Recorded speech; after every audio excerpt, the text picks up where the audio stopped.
Alright, what's going on everybody? Welcome back to another video here on the channel, and today we're going to be talking about the impending shutdown of Multiversus, and I guess this is also more of just a general topic video about the gaming industry because realistically, Multiversus is only the most recent and one of the more notable examples of a game that just went to the graveyard, and I mean that quite literally. This has been a pretty common problem, I think, in the gaming industry over the last few years where we'll see these new ambitious titles being promised where tens, if not hundreds of millions of dollars are being spent by these big studios to acquire the rights to franchises or make these games that will last for 3 months. And in this case, it's kind of a mixture of both because according to online sources that I found, Multiversus performed so poorly that it burned a $100 million hole in the pocket of Warner Brothers. So they have announced that on May 30th, the entire game will be shutting down,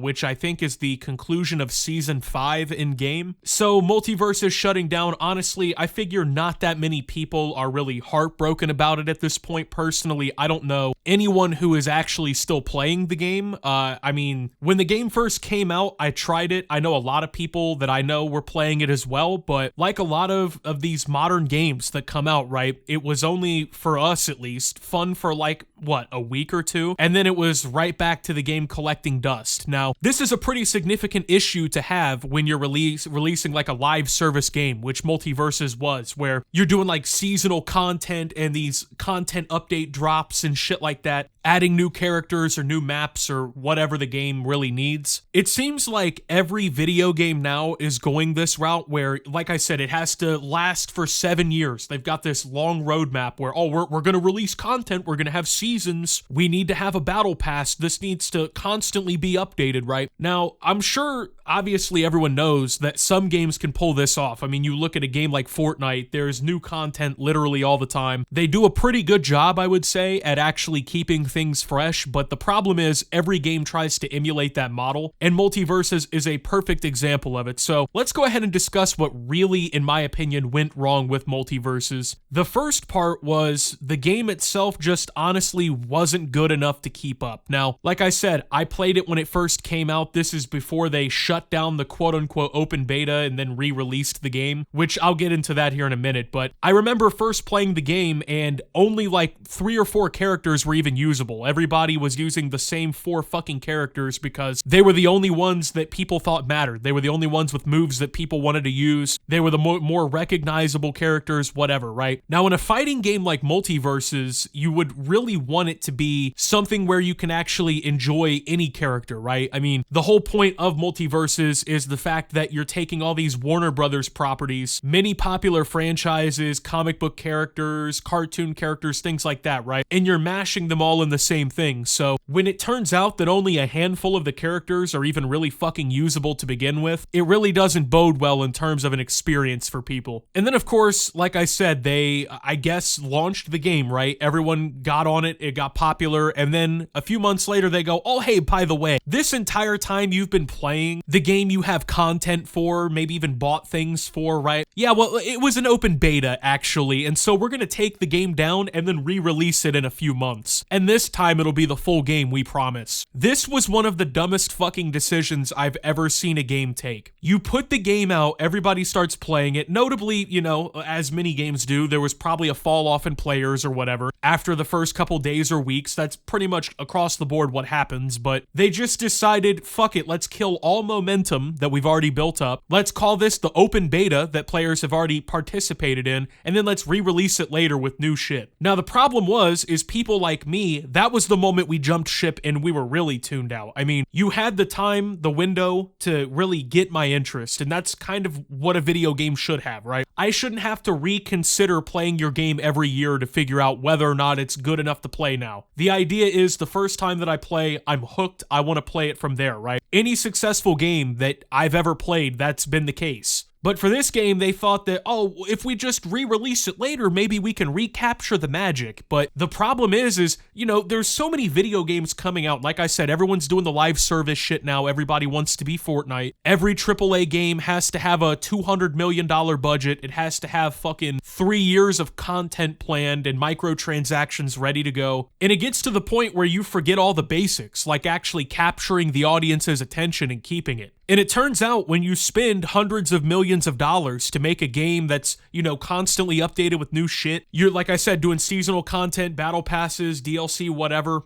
It turns out that that model only works if you can keep people's attention. So when they just like unreleased the fucking game, I was like, yeah, I'll never play this again. I don't care if there's 700 characters and it's the greatest fighting game ever. I'll never play this shit again because what is exactly the point? I've already had that come and go. So, of course, they did end up re-releasing it and the game never caught on again, you know, not at least to the degree that it did the first time around. And then now, like I said, Warner Brothers, they're sitting there with a $100 million hole burnt through their pocket because of this game. So it's not like this is a game with a unique story when it comes to this in terms of it like basically fucking itself over, getting in its own way, tripping over its own shoelaces. Like I said, this is way too common of an occurring problem in the gaming industry. Everybody is trying to chase the success of Fortnite. They're trying to constantly do live service, but you really can't do that. I'm sorry, you can't compete with a game like Fortnite. 95% of these developers just don't have what it takes. They don't have the studio, they don't have the IP, whatever it may be. Now, in this case, it's not even like the concept of the game was bad or anything. I mean, it's a fighting game based on already established characters and franchises. You've got fucking Scooby-Doo and Adventure Time and Batman and Superman, you know, shit that people already recognize. You're already picking up with a fucking shovel full of gold. I mean, it's not like the whole superhero shtick or whatever is not working in gaming. I mean, if you've ever taken a look recently, Marvel Rivals is like the biggest fucking game in the world right now. So I'm gonna go ahead and assume that maybe games like this aren't necessarily doomed to fail. It turns out when you take a popular IP and you make a game people actually want to play based around it, you can make money. But in modern gaming, there's this massive issue where, you know, the franchising, the marketing, that's the shit that's getting all of this budget, you know? Well, we're building a game that's based on all these popular characters, so we'll spend the money to license that, or I don't even know if they actually have to license because, I mean, it's coming straight from Warner Brothers, right? So I don't even think they really have to pay licensing fees, but they spend all this money creating all of this shit, trying to build out this, like, big roadmap and plan, and in the meantime, they just completely fucking overlook the actually important, critical part of making the game worth playing. Yes, you can market a game that has all of these franchises and recognizable characters, but if the game itself is not good and that gameplay loop isn't like fucking clicking that addiction thing in your brain, right, where it's like, man, I really want to play this when I get off work, there's never going to be sustained success. Sure, you might get away with like a season or two of content where people are still on or whatever, but if you can't keep them enthralled for more than like 2 months, nothing like this is going to last. And the problem is, it probably wouldn't even have mattered that much if the entire game premise wasn't based around this, right? It's like a online multiplayer fighting game where basically all of the game is revolving around that online shit. I mean, you look at a game like Smash Bros, right? Or a franchise, I should say. It's not like Nintendo is having trouble selling copies of that shit. Fighting games themselves are still, you know, there's a very dedicated community. There's still money to be made. But all these game companies seem to be completely fucking mystified. Why can't we make money? I mean, we're doing the DLC and the battle passes and the live service like everybody else. Why aren't we making money doing it? I can't comprehend how video games cost as much as they are to make. I mean, Warner Brothers Games, the company that made this game, I just looked it up, they have almost 1,100 employees, according to pitchbook.com.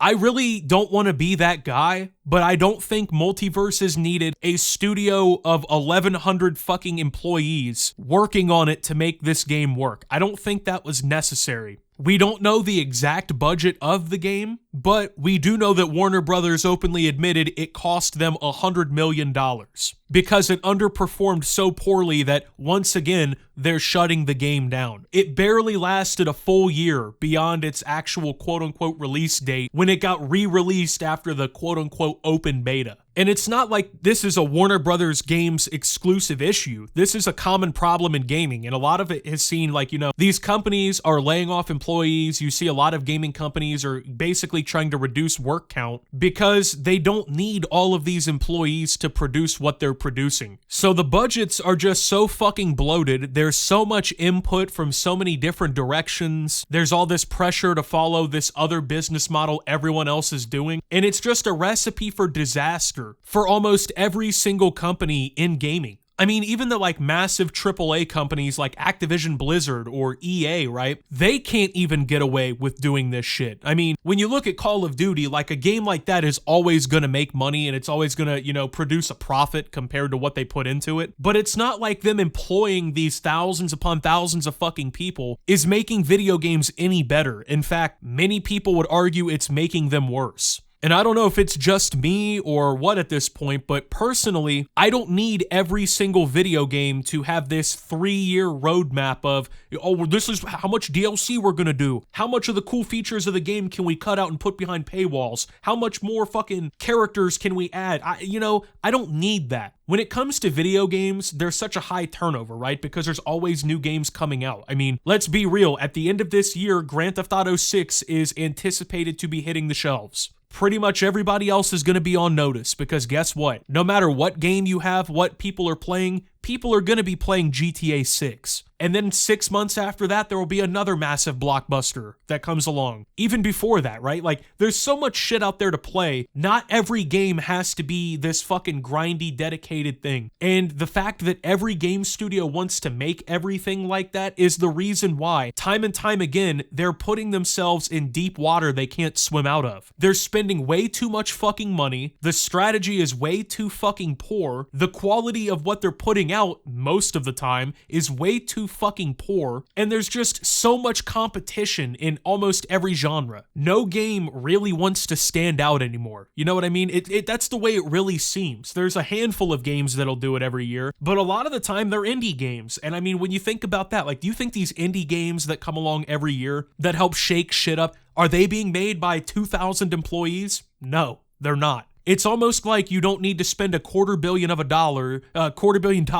have a 2-year plan, and try to copy Fortnite to make a good video game. And unfortunately for Multiversus and Warner Brothers Games, they completely fried a product that realistically should have sold. It should have done well. It should have made them money. You should have had revenue coming in from that game. But instead, once again, they burned a hole in their pocket fucking around, and it's like nobody in the industry wants to learn their lesson on this one. So, I mean, Multiversus, it's not the first, definitely won't be the last of these games to fall apart and basically go offline, but such is the state of the gaming industry. I just wanted to talk about that. So anyway, with that being said, thank you guys for watching. If you did enjoy, make sure to leave a like, subscribe if you're brand new around here on the channel. Follow me over on Twitter and Twitch at @SubToOptimus. Make sure to check out Shoptimus down below. Thank you to my Watch Optimus subscribers. Your support helps the channel tremendously. And until my next video, guys, this is Optimus, talking about Multiverses and the million other failed games out there now, and signing out.